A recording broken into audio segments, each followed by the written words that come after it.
Hello everyone, this is Tanuja Gupta. Welcome to my channel and let's start. New topic is what innate immunity. Okay, immunity से मतलब आप समझते ही हैं a defence okay against any foreign particle. अगर कोई भी एक foreign particle जो हमारे लिए हार्मफुल है वो हमारी अगर बॉडी के अंदर एंटर करता है तो हमारा अपना खुद का जो इम्यून सिस्टम है वो उसके अंदर वर्क करता है and that's working that process या that capacity is called the immunity. ठीक है, इम्यूनिटी दो तरह की होती है, innate okay and acquired. Fine. Innate क्या होती है? It is by birth. Okay, जब बच्चा जन्म लेता है, न्यू बॉर्न बेबी होता है तो क्या होता है, उसका इम्यून सिस्टम बहुत ही वीक होता है, मतलब क्योंकि वो अभी डेवलप ही हो रहा है. फाइन. तो उस टाइम पे जैसे ही वो आउटर एनवायरनमेंट में आता है, so many bacteria they start attacking on that fetus और sorry on that newborn baby. तो उस वक्त क्या होता है, उसको इम्यूनिटी चाहिए. तो इसको इम्यूनिटी उसकी मदर से बाय बर्थ मतलब कि जन्म लेते के साथ ही उसको कुछ इम्यूनिटी दी जाती है कि okay so you can fight with these kind of pathogens. और एक्वायर्ड क्या होती है, जो उसके पूरे लाइफ लॉन्ग वो जो भी इम्यूनिटी गेन करता है. जैसे कि हमें कोई बीमारी हो गई लाइक चिकन पॉक्स हो गया, सो चिकन पॉक्स होने के बाद जो हम इम्यूनिटी गेन करते हैं कि वो हमें फिर दोबारा लाइफ लॉन्ग नहीं होता, that immunity called the acquired immunity. ठीक है, ओके. तो हम यहाँ पे अभी बात कर रहे हैं इनेट इम्यूनिटी की. फाइन. इम्यूनिट जैसे कि मैंने बताया बाय बर्थ होती है, तो यानी कि इनेट इम्यूनिटी को हम बहुत सारे नाम देते हैं. We are calling it as the genetic. Okay, क्योंकि ये पहले से उसके प्रेजेंट होती है तो it is called genetic immunity. Okay, ये इम्यूनिटी क्या करती है, ये किसी भी पैथोजन में डिफ्रेंशिएट नहीं करती है कि ये पहली बार आ रहा है या दूसरी बार आ रहा है या कौन किस तरह का पैथोजन है. This no discrimination. उसको बस ये पता है कि बाहर से कोई फॉरेन पार्टिकल आ रहा है, so it is non specific. ठीक है, नॉन स्पेसिफिक मतलब कि वो ये डिसाइड नहीं करेगा कि इस पर किस तरह का रिस्पॉन्स जनरेट, कोई भी आएगा उसमें एक ही तरह का रिस्पॉन्स वो जनरेट करेगा. ठीक है, तो it is non specific innate immunity genetic one. Okay, and इसके अलावा it is also called inborn immunity. Okay, also called as the natural immunity. Okay, तो नेचुरल क्योंकि किसकी बॉडी में प्रेजेंट. तो ये सब क्या है, इनेट इम्यूनिटी के डिफरेंट नेम हैं. ओके, अब हम बात करते हैं इनेट इम्यूनिटी की. दो लाइन ऑफ डिफेंस होते हैं, जैसे कि दो बाउंड्री होते हैं कि अच्छा एक बाउंड्री को क्रॉस अगर कर दिया बाहर के दुश्मन ने तो फिर दूसरी बाउंड्री उससे फाइट करेगी. तो ऐसे यहाँ पे दो लाइन ऑफ डिफेंस होती है. One is called first line of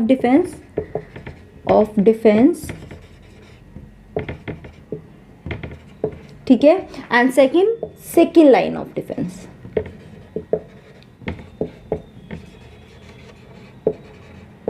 ठीक है, ओके. तो पहले तो कौन सा काम करेगा, ऑब्वियसली जो फ्रंट वाले शोल्जर्स हैं, जो फ्रंट पे लाइन पे बैठे हैं वो काम करेंगे. तो फर्स्ट लाइन ऑफ डिफेंस में दो तरह के शोल्जर्स इंक्लूड होते हैं. One is called physical barrier कि ये वाले बैरियर होंगे. ठीक है, second is called physiological barrier.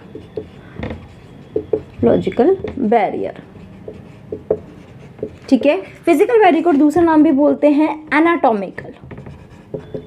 तो सबसे अब देखिए ये भी ऐसे ही काम करेगा, पहले फिजिकल बैरियर काम करेगा फिर फिजियोलॉजिकल काम करेगा. अगर ये दोनों भी फेल होते हैं और दुश्मन जो है वो एनी हाउ वो क्या करता है हमारी बॉडी के अंदर एंटर करने में सक्सेसफुल हो जाता है, तो हमारे second line of defence activate होता है और वो काम करता है. और उसमें दो तरीके होते हैं. One is called the cellular barrier. ठीक है, another is called the cytokine barrier. Okay, and one more is also there, one called complement system. ठीक है, तीन तरह के होते हैं. ओके, समझ में आया. तो ये हमारे सारे बैरियर्स हैं जो इनेट इम्यूनिटी के अंदर आते हैं. हम वन बाय वन हर किसी को डिस्कस करेंगे कि वो कैसे काम करता है, उसके अंदर क्या क्या ऐसी चीज़ें प्रेजेंट होती है जो मतलब क्या कौन से शोल्जर्स हैं, किस तरह के शोल्जर्स हैं जो बाहर आने वाले दुश्मन पे अटैक करते हैं और उनको अंदर एंटर नहीं करने देते. Let's have a look of first one, physical barrier. Okay तो देखते हैं कि फिजिकल बैरियर कौन कौन से होते हैं। फर्स्ट इज स्किन, ओके, इस आउटर मोस्ट। अभी आप इसको अगर स्टेप बाय स्टेप लिखोगे तो आपको इतना इजीली ही लर्न हो जाएगा। सबसे पहले स्किन ही होता है, ये कौन सी होती है, डेड केराटिनाइज स्किन होती है, जो किसी भी बैक्टीरिया, फॉरेन पार्टिकल को या डस्ट पार्टिकल जल्दी से अपने अंदर एंटर नहीं करने देती। सेकेंड इज नेजल हेयर, ये इसके थ्रू भी क्या होते हैं, जो फॉरेन पार्टिकल है they can enter, they do not allow these dust particles as well as the micro organism. तो ये हेयर जो होते हैं ये उनको ट्रैप कर लेते हैं, ठीक है, that doesn't allow. Next is mucus membrane, ये क्या होती है, जितने भी इंटरनल पार्ट्स होते हैं लाइक डाइजेस्टिव, रेस्पिरेटरी, यूरिनोजेनाइटल, इन सब पे म्यूकस मेम्ब्रेन की लाइनिंग होती है। So this is how it prevent the entry of these particle into such organ, okay.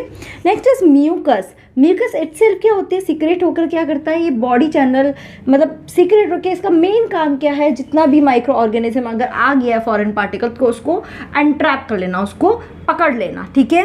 And last one is सीलिया, ये क्या होते हैं, नेजल ट्रैक्ट में क्या होता है, अगर म्यूकस उसको एंट्रैप्ट कर लेता है जो भी फॉरेन पार्टिकल, तो सीलिया उसको वापस पुश करने का काम करता है और उसको बाहर की तरफ पुश करता है। So this is how they all parts of physical barrier का वॉक करते हैं। ये फर्स्ट लाइन में आते हैं कि अभी हमने एंट्री तो नहीं करने दिया।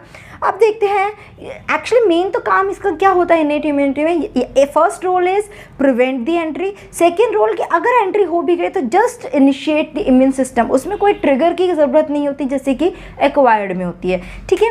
तो let's have a look of second barrier which is called physiological barrier. इसमें कौन सा आता है, फर्स्ट इज बॉडी टेम्परेचर। आपने देखा होगा जब कोई ऑर्गेनिज्म है वो एंटर करता है तो हमारी इम्यून सेल उसके अगेंस्ट फाइट करती है और during that fighting energy create होती है एंड बिकॉज ऑफ दैट क्या होता है, बॉडी का टेम्परेचर बढ़ जाता है। तो बॉडी टेम्परेचर को हम कहते हैं फीवर, बट ये फीवर शो कर रहा है that our immune system is working, okay. तो ये फीवर ही क्या करता है, वो माइक्रो ऑर्गेनिज्म को क्या करता है, उनकी ग्रोथ को इनहिबिट करता है, क्योंकि at high temperature those micro organism they won't be able to survive, okay. Next is what, acidity, जैसे कि हमारे डाइजेस्टिव एंजाइम, डाइजेस्टिव मतलब हमारे स्टमक में क्या प्रेजेंट होता है, HCl प्रेजेंट होता है। तो सपोज ड्यूरिंग टेकिंग फूड वो क्या हुआ, कुछ माइक्रो ऑर्गेनिज्म हमारे स्टमक में एंटर कर गए, तो due to the HCl action, ठीक है, एसिडिटिक एक्शन, वो सारे माइक्रो ऑर्गेनिज्म किल हो जाते हैं। Next is oil and sweat, they are secreted from the sebaceous and sudoriferous glands. ये क्या करती है, ऑयल एंड स्वेट को सीक्रेट करती है। इनका भी रोल क्या होता है, क्योंकि इनके सीक्रेशंस जो होते हैं वो क्या है, दे आर बैक्टीरियासिडल एंड फंगिसिडल, मतलब कि फंगाई और बैक्टीरिया को किल करने की कैपेसिटी रखते हैं। नेक्स्ट इज सिरोमिन, जो आपका वैक्स, ईयर वैक्स होता है, दैट सिरोमिनस ग्लैंड से प्रोड्यूस होता है। ये भी क्या होता है, बैक्टीरियासिडल होता है, तो ये भी आपके अगर कोई यहाँ से भी एंटर किया ऑर्गेनिज्म, कोई पैथोजन, तो उसको भी किल कर सकते हैं। लाइसोजाइम, ये जनरली हमारे टीयर्स और सलाइवा में प्रेजेंट होता है, तो ये क्या करता है, ब्रेक डाउन करता है माइक्रो ऑर्गेनिज्म, जो भी फॉरेन पैथोजन है उसके सेल वॉल को ब्रेक डाउन करता है। And last one is bile, bile juice जो हमारे स्टमक में ही सीक्रेट होता है बाइल ग्लैंड से, it is also inhibit the growth of micro organism. तो ये क्या है, एक फिजियोलॉजिकल लेवल पे काम करे। पहला वाला क्या था, स्ट्रक्चरल लेवल पे, एनाटॉमिकल लेवल पे काम कर रहा था, and these are physiological barrier. Now let's have a look of the second line of defence, जिसमें मैंने आपको दो बताए हैं, cellular barrier and cytokine barrier. तो हम देखते पहले सेलुलर बैरियर। सेलुलर बैरियर मतलब कि इसमें सेल्स काम कर रही है, तो यहाँ पे दो तरह के सेलुलर बैरियर होते हैं। The first one is phagocytic barrier, phagocytic barrier, okay, and the second one is natural killer cell, natural killer cell, जिसको हम बोलते हैं NK सेल्स, ठीक है। तो अब पहले हम देखते हैं फैगोसिटिक बैरियर। फैगोसिटिक बैरियर में क्या है, यहाँ पे फैगोसाइटोसिस होता है, ओके। क्या होता है इसमें, एक्चुअली तो फैगोसाइटोसिस परफॉर्म होता है। इसमें कौन कौन सी सेल्स परफॉर्म करती है, दो तरह की सेल परफॉर्म करती है। The first is the phagocytic cell, ठीक है, जिसके अंदर कौन कौन सी होती है, one is your neutrophils, okay, and second one is monocyte, and second one is macrophages, ठीक है। तो ये फैगोसिटिक यानी न्यूट्रोफिल्स और मैक्रोफेजेस जो है वो एक्चुअली इस वाले प्रोसेस में पार्ट करते हैं। जो मोनोसाइट्स है वही आगे मैच्योर होकर स्पेसिफिकली मैक्रोफेज बनाती है, ठीक है। जैसे कि monocytes of liver they make the Kupffer cell, ठीक है, कुप्फर सेल। सो ये क्या है, कुप्फर सेल, सॉरी मतलब आप कह सकते हैं कि macrophage of liver is called the Kupffer cells. Understood, ठीक है। अभी प्रोसेस कैसे जनरेट करते हैं, ये पूरा जो फैगोसिटिक प्रोसेस होता है ये 5 स्टेप्स में कवर होता है। The first step is called the vasodilation, okay. Second step is called the adhesion. Third step is called the diapedesis, okay. Fourth is called the chemotaxis and the fifth one is called the phagocytosis.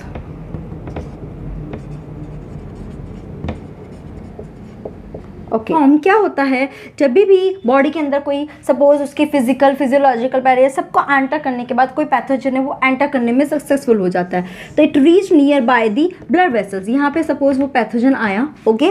Blood vessels में क्या होता है, हमारे blood flow होता है और blood के अंदर ही हमारे क्या प्रेजेंट होता है, दैट इज ल्यूकोसाइट्स, ठीक है। बेसिकली ये जो कैटेगरी है फैगोसाइट, ये क्या है, ल्यूकोसाइट्स, जिसके अंदर ये न्यूट्रोफिल्स होते हैं यानी WBCs होते हैं। इसके साथ ही यहाँ पे monocytes, macrophages all are present in this blood. अब क्या हुआ, जैसे यहाँ पे ये आया पैथोजन तो पहला स्टेप होता है वैसोडाइलेशन। वैसोडाइलेशन मतलब कि ये ब्लड वेसल जो ब्लड कैपिलरी है उसका डायमीटर इंक्रीज हो जाता है एंड दिस ब्लड वेसल्स की डायमीटर को क्या होता है, इंक्रीज हो जाता है, फाइन। तो इस तरह से इसके डायमीटर इंक्रीज होने के बाद सेकेंड स्टेप क्या होता है, एडेशन। तो ये जितनी भी ब्लड सेल्स हैं, ठीक है, WBCs हैं, ये क्या करती है, इस सरफेस पे आके अटैच हो जाती है, ठीक है, सरफेस पे आके अटैच हो जाती है, is it called adhesion. Adhesion होने के बाद नेक्स्ट स्टेप क्या हो जाता है, क्योंकि वैसोडाइलेशन में क्या होती है, एक तो डायमीटर इंक्रीज ही होता है, साथ ही जो ब्लड वेसल्स की लाइनिंग होती है, ब्लड कैपिलरीज की लाइन, ये परमिएबल हो जाती है, मोर परमिएबल हो जाती है। उसी की वजह से डायपेडेसिस में क्या होता है, ये सारी ब्लड सेल्स हैं दे स्टार्ट कमिंग आउट, ठीक है, they start coming out because यहाँ की जो मेम्ब्रेन है उसकी परमेबिलिटी बहुत बढ़ चुकी है, इंक्रीज हो गई है। And next is what, chemotaxis, मतलब कि कीमोटैक्टिक मूवमेंट के थ्रू ये जितनी भी यहाँ पे ब्लड सेल्स हैं, ऑल ब्लड सेल्स, ठीक है, दे मूव और they move towards the pathogen. This movement is called the chemotactic movement, chemotactic movement, okay fine. तो इस कीमोटैक्टिक मूवमेंट के थ्रू ये इस पैथोजन के पास में आया and ultimately they do the phagocytosis, उसको क्या करते हैं, एंगल्फ कर लेते हैं, ठीक है। एग्जैक्टली कैसे एंगल्फ करते हैं, आई लेट यू नो। यहाँ पे अब क्या है, ये हमारा मैक्रोफेजेस है, फाइन, ठीक है, दिस इज आवर मैक्रोफेज और ये हमारा क्या है, फॉरेन पार्टिकल है, पैथोजन है। यहाँ पे ये मैक्रोफेज आया निकल कर बाहर और ये मेरा फॉरेन पार्टिकल यहाँ पर आया, ठीक है, ये क्या है, पैथोजन, ओके। तो अब क्या होगा, ये मैक्रोफेज इसकी तरफ जाएगा, कीमोटैक्टिक मूवमेंट की तरफ इसकी तरफ जाएगा और इसको धीरे धीरे धीरे अपने अंदर एक वेसाइकल अपने अंदर लेकर और इसको एंगल्फ कर लेगा। तो कैसे करेगा, ये इसके पास पहुंच गया है यहाँ पर और slowly slowly slowly it is gate inserted, ठीक है, इसके अंदर आ गया। अंदर आने के बाद ये एक वेसाइकल के अंदर कवर हो जाता है, okay. So I will show you this vesicle और इसके अंदर ये क्या हो गया, मैक्रोफेज आ गया, ठीक है। This vesicle is known as the phagosome, phagosome, okay. अब क्या करता है, ये एक और वेसाइकल जो है जिसके अंदर क्या प्रेजेंट है, लाइसोसोम्स प्रेजेंट है, फाइन। लाइसोसोम्स क्या होते हैं, डाइजेस्टिव एंजाइम्स होते हैं। तो ये फैगोसोम्स क्या होता है, ये इस लाइसोसोम के साथ मर्ज हो जाता है, ठीक है, और मर्ज होकर ये क्या बना लेता है, पूरा एक कंप्लीट वेसाइकल बनाता है, ओके और जिसके अंदर क्या है, बहुत सारा केमिकल भी प्रेजेंट है, लाइसोसोम भी प्रेजेंट है। Now this is called as the phagolysosome, ठीक है। एंड अल्टीमेटली वो उस फॉरेन पार्टिकल पे अटैक करता है, उसे डिग्रेड कर देता है और कंप्लीटली उसको किल कर देता है। तो this is how this phagocytosis takes place. I hope it is clear to all of you. अब नेक्स्ट आ रहा है हमारा नेचुरल किलर सेल। ये एनके सेल्स क्या होती हैं, बेसिकली इसमें स्मॉल लिम्फोसाइट्स होती हैं, दे आर स्मॉल लिम्फोसाइट्स।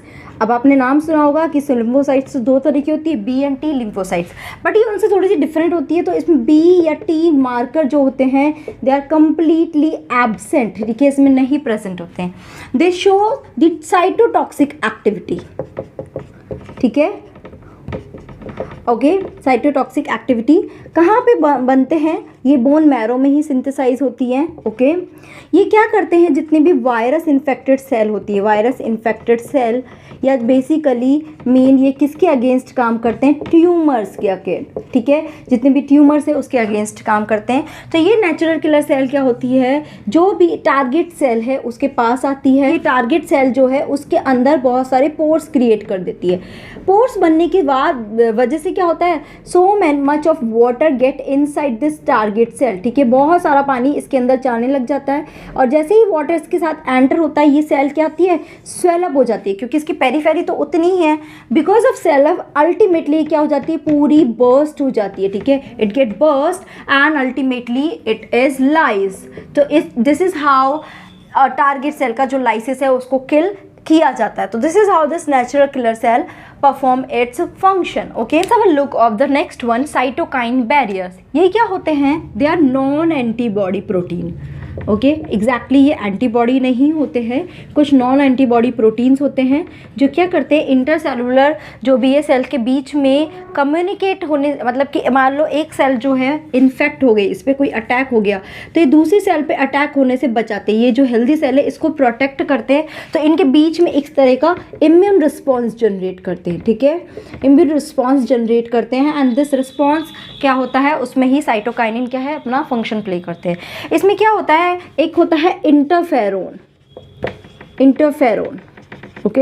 ये क्या करते हैं, बेसिकली तो जो कोई भी सेल जब इन्फेक्टेड हो जाती है, मतलब उस पर जब अटैक हो जाता है उसके बाद साइटोकाइन का है अपना काम करता है। तो इसमें क्या होता है, इंटरफेरोन में जब कोई सेल वायरस से इन्फेक्ट होती है पर्टिकुलरली, ठीक है, यहाँ पे वायरस ने अटैक किया तो वायरस से इन्फेक्ट होने के बाद इसमें से क्या होते हैं, रिलीज साइटोकाइनिन रिलीज होते हैं, साइटोकाइन रिलीज होते हैं और वो क्या करते हैं, जो नेबरिंग सेल्स हैं उनको अलर्ट करा देते हैं और उसमें इस तरह के चेंजेस करते हैं so that they become virus resistant, मतलब उस पर वायरस का अटैक ना हो। तो ये वाली सेल तो हो चुकी है बट नेबर सेल को वो प्रिवेंट करते हैं फर्दर अटैक होने से, ठीक है।